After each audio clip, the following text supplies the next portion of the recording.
और राजेंद्र आर्य भी हमारे साथ जुड़ चुके हैं कांग्रेस के प्रवक्ता के तौर पर। राजेंद्र जी, आपका भी स्वागत। और पूरा बयान इसलिए सुनाया कि कोई आरोप आक्षेप ना लगे कि तोड़ मरोड़ कर मिसफैक्ट ये बयान पेश किया गया। संध्या जी, मैं सबसे पहले आपके पास आकर आपसे जानना चाहूंगा, वाल्मीकि रामायण की एक चौपाई है माता सीता के स्वयंवर में, जिसमें लिखा गया है, सीए सुंदरता बरनी ना जाई, लघुमति मोहत मनोहरताई, आवत दीखी बरातिन सीता रूप राशि सब भांति पुनीता।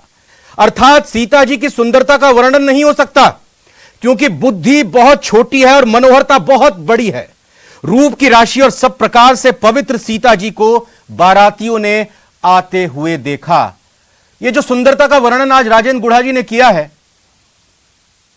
क्या कहेंगे आप? मैं बहुत दुखी हूं और इस बयान को बहुत ही ज्यादा दुर्भाग्यपूर्ण मानती हूँ। लेकिन आप पिछले कुछ टाइम से देखेंगे, ये ट्रेंड हो गया है कि हिंदू धर्म को बदनाम करो। 100 करोड़ हिंदुओं की आस्था से आप खेलते रहो क्योंकि हिंदू सहिष्णु है, उदारवादी है, वसुधैव कुटुंबकम की परंपरा लेकर हिंदू चलता है, तो हिंदू सब कुछ बर्दाश्त कर लेगा। तो आप अपनी तुच्छ राजनीति के लिए माता सीता की सुंदरता की वर्णन कर रहे हैं, ये अपने आप में ही बहुत ज्यादा दुर्भाग्यपूर्ण है। ऐसे मंत्री के लिए मेरे पास कोई शब्द नहीं है। राजेंद्र हुड्डा जी ने क्या सोचकर ये कहा है? अरे भगवान रामचंद्र जी को, श्री राम मर्यादा पुरुषोत्तम है, उन्हें हम भगवान विष्णु का अवतार मानते हैं और माता सीता लक्ष्मी माता के अवतार हैं। हम उनकी सुंदरता का वर्णन नहीं कर सकते। हम तुच्छ मानव हैं, हमारे अंदर उतनी बुद्धि नहीं है। जैसा कि आपने वाल्मीकि रामायण की चौपाई का वर्णन किया, उसमें भी लिखा है कि मनुष्य तुच्छ बुद्धि और अल्प बुद्धि वाला इंसान है, वो माता सीता की सुंदरता का वर्णन नहीं कर सकता। तो अगर इस तरीके से उन्होंने इसको अपने तुच्छ राजनीति और घटिया वोट बैंक की राजनीति के लिए ये इस्तेमाल किया है, इस तरीके का बयान उन्होंने दिया है कि माता सीता की सुंदरता के पीछे राम और रावण दोनों पागल थे, ये अपने आप में ही बहुत ज्यादा दुर्भाग्यपूर्ण है। और हम 100 करोड़ हिंदुओं की आस्था से और उनके धर्म के साथ खिलवाड़ करने का ये जो ट्रेंड है, जो लगातार चलता आ रहा है, ये उसी का एक नमूना है। बस राजेंद्र आर्य जी, मैं आपसे ये नहीं पूछूंगा कि इस बयान का कांग्रेस पार्टी समर्थन करती है, विरोध करती है, किनारा करती है, पार्टी इसको संज्ञान में लेती है कि नहीं लेती है। आपके पास यह भी मौका होगा, आप अपनी बात जरूर आगे रखिएगा और कहिएगा कि यह तो उनका निजी बयान है। मेरा सीधा सवाल उसी तरीके से है, जब कोई मेरे से पूछे कि भैया आपका नाम क्या है, तो मैं बताऊंगा रविंद्र सिंह। तो मेरा सीधा सा सवाल है, जो बयान राजेंद्र गुढ़ा जी का आपने सुना, क्या यह सही है? देखिए रविंद्र सिंह जी, जहाँ तक गुढ़ा जी का बयान है या इस तरीके के जितने भी तमाम बयान हैं जो मर्यादा पुरुषोत्तम राम के लिए या माता सीता के लिए दिए गए हैं, उनकी मतलब संस्कारों के अंदर और हमारी शालीनता, सभ्यता, शिष्टाचार और संस्कारों में इस तरीके के बयानों की कोई जगह नहीं है।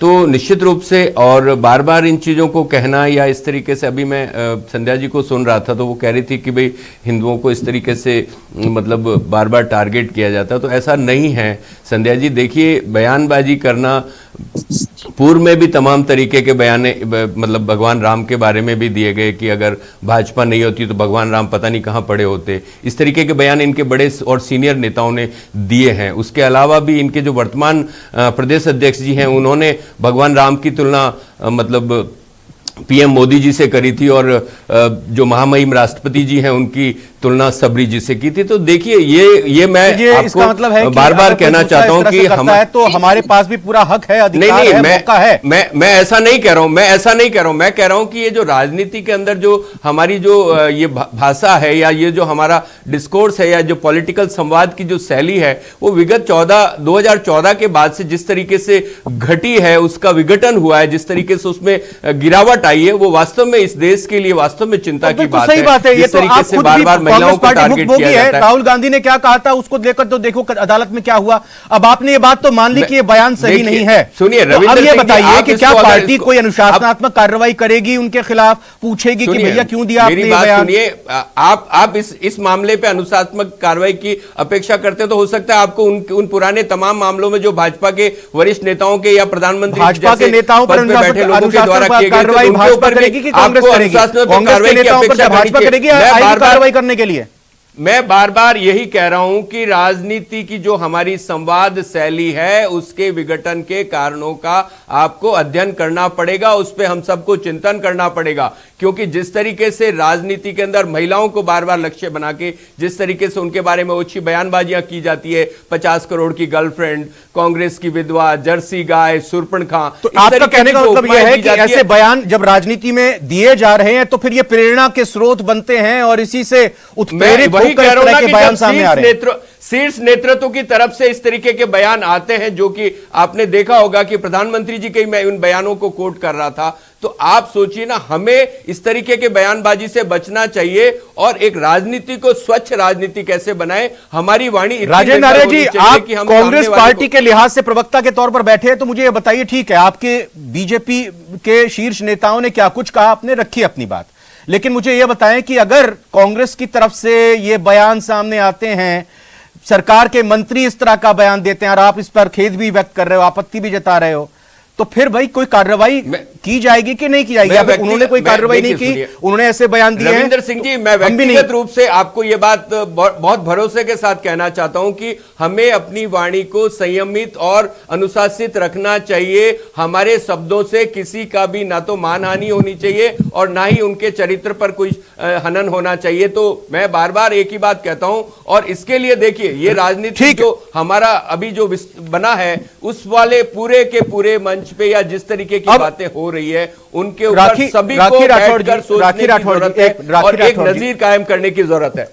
राखी राठौड़ जी, मुझे आपसे ये जवाब चाहिए कि आपकी पार्टी के अध्यक्ष की तरफ से प्रदेश में कहा गया कि मुख्यमंत्री जी आप कार्रवाई कीजिए ऐसे मंत्रियों पर।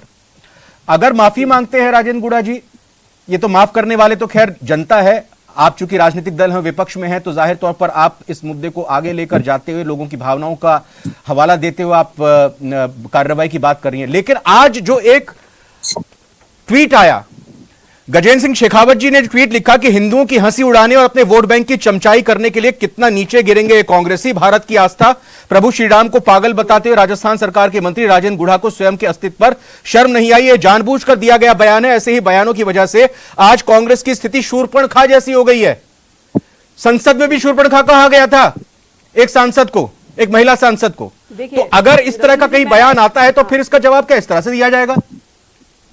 देखिए, सबसे पहले राजेंद्र गुढ़ा जी के लिए मैं कहना चाहूंगी, जब नाश मनुष्य पर छाता है पहले विवेक मर जाता है। जिस तरह से भ्रष्टाचार के साथ लिप्त ये कांग्रेस पार्टी के सभी लोग हैं, जिस तरह से अहंकार के साथ में ये लोग चल रहे हैं, इस तरह का स्टेटमेंट जितनी निंदा की जाए ऐसे स्टेटमेंट की उतनी ही कम है। आप शूर्पणखा की बात कर रहे थे रविंद्र जी, मैं आपको चैलेंज करती हूँ, संसद के अंदर कभी भी शूर्पणखा वर्ड यूज नहीं हुआ। आप देखिए, कभी भी ऐसी बात नहीं हुई थी।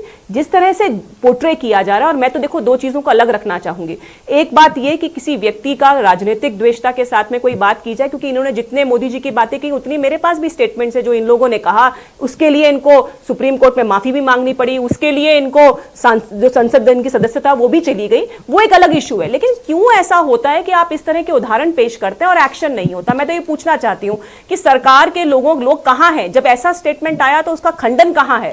जब ऐसी चीजें नहीं करते हैं आप, क्यों किसी समाज के लिए, मैं तो कहती हूं सबका साथ सबका विकास, अपने धर्म को अपनाएं लेकिन बाकी धर्मों का भी सम्मान करें, ऐसी धारणा के साथ चलने वाले लोग हैं। लेकिन जिस तरह से तुष्टीकरण की राजनीति लगातार राजस्थान में चल रही है, वो क्यों किसी को ऐसे मतलब हीन भावना के साथ में करने का प्रयास करते हैं? इसकी जितनी निंदा की जाए उतनी कम है। देखिए, लेकिन इसीलिए मैं कहना चाहूंगी कि लगातार कांग्रेस पार्टी ने पिछले 4.5 साल के अंदर, चाहे राजस्थान के अंदर दंगे हो, चाहे यहां पे दलितों पे अत्याचार हो, हर बार एक तुष्टीकरण का काम जो जिस तरह से इस लेवल पे किया उसका घड़ा भर चुका है। जनता समझ चुकी है कि ये सिर्फ और सिर्फ अपनी वोट बैंक की राजनीति के लिए काम करना चाहते हैं, इससे ज्यादा कुछ नहीं। और यही कंपैरिजन हमारे नेता कर रहे हैं। मैं पूछना चाहती हूं, एक भी स्टेटमेंट इनके मंत्रियों का या किसी का भी आया कि ये गलत चीज है?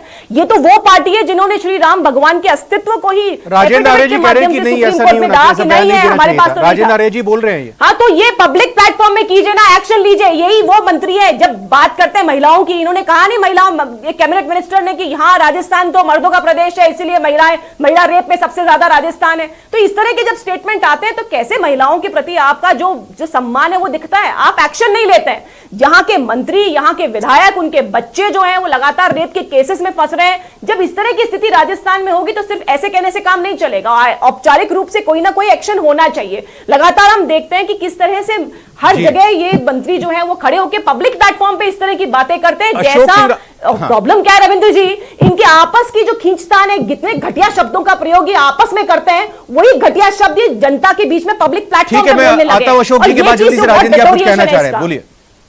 देखिए, बहुत अच्छा बोली राखी जी। मैं इसमें थोड़ा सा इनका वो करना चाहता हूं कि चिन्मयानंद जो कि इनके केंद्रीय गृह राज्य मंत्री थे, उन्होंने सजा पाई।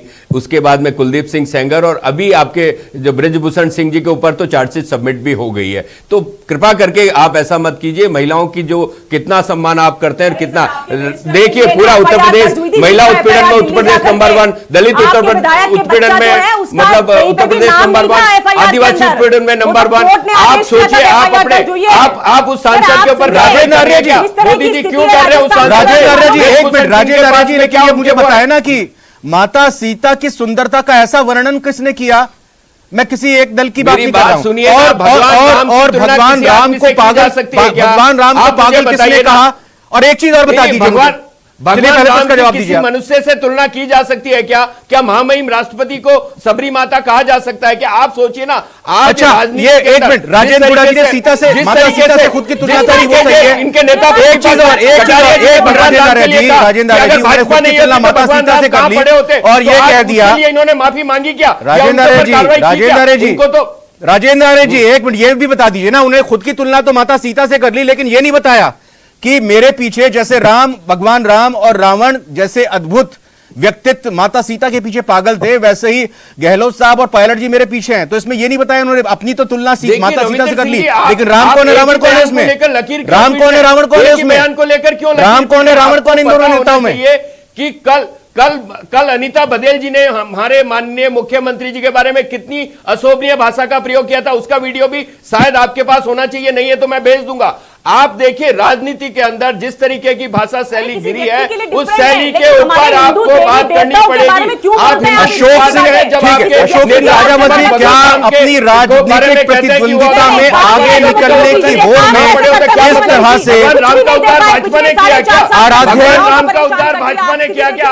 आराध्य और पूजनीय लोगों का इस्तेमाल किया जा रहा है क्या अपनी राजनीतिक प्रतिद्वंदिता की होड़ में आगे निकलने के लिए? प्लीज अशोक सिंह राजावत जी, एक मिनट आप दोनों से हो गया, राखी जी और राजेंद्र जी प्लीज, और भी गेस्ट हैं, राखी जी और राजेंद्र जी प्लीज प्लीज प्लीज जी।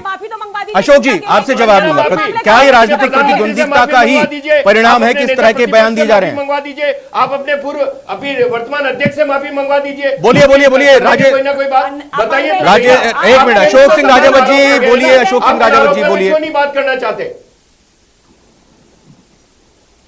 अशोक जी मेरी आवाज मिल रही है आपको? हाँ मिल रही है। हाँ, मैंने सवाल किया कि क्या राजनीतिक प्रतिद्वंदिता के चलते ही इस तरह के बयान आ रहे हैं? छोटी सी प्रसिद्धि के लिए राजनीति क्षेत्र के लोग ऐसे बयान देने में कतई घबरा नहीं रहे कि सिर्फ अपनी प्रसिद्धि बन जाए। और आज राजस्थान के कैबिनेट मंत्री स्तर का व्यक्ति एक ऐसी बयान देता है जो हिंदू समाज में भगवान राम में बहुत बड़ी आस्था रखता है, इनको ईश्वर के रूप में संपूर्ण भारत में पूजा जाता है, उस भगवान राम को पागल घोषित करने जैसा शब्द यूज करते हैं। और आपने देखा होगा कुछ दिनों पहले ही यही राजेंद्र गुड़ा जी ओवैसी से मिलकर आए थे। तो मुझे तो लगता है कि ओवैसी की जो मानसिकता है उस मानसिकता के रूप में आज इन्होंने ऐसे बयान दिए हैं। और ऐसे व्यक्ति को तुरंत रूप से इनकी पार्टी को हटाना भी चाहिए, निकालना भी चाहिए, उस पद से तुरंत रूप से बर्खास्त करना चाहिए। वो जनता को फेस करने वाले लोग हैं, समाज में बैठकर बात करने वाले लोग हैं, ऐसे लोगों को तुरंत रूप से इस पार्टी को हटाना चाहिए।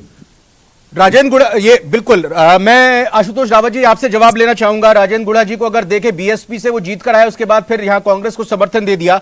उनका ये दावा कि दोनों मेरे पीछे भाग रहे हैं, गहलोत साहब और पायलट साहब, मेरे अंदर खूबियां मैं ही वोट लेकर आता हूं अपने दम पर, अपने चेहरे पर।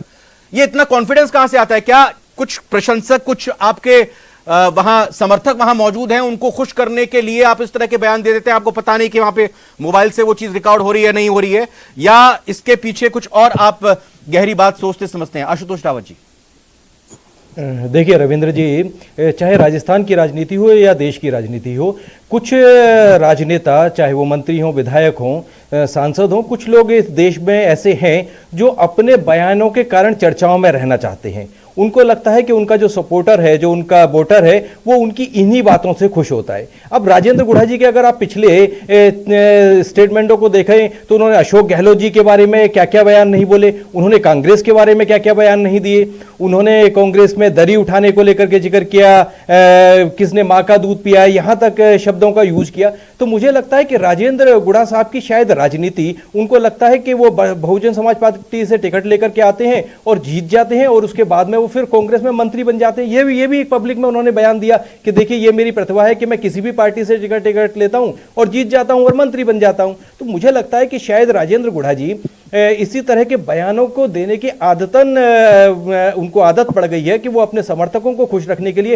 ये भूल जाते हैं। राजेंद्र जी, क्या यही वजह है कि सरकार को बचाया, समर्थन दिया, इसी वजह से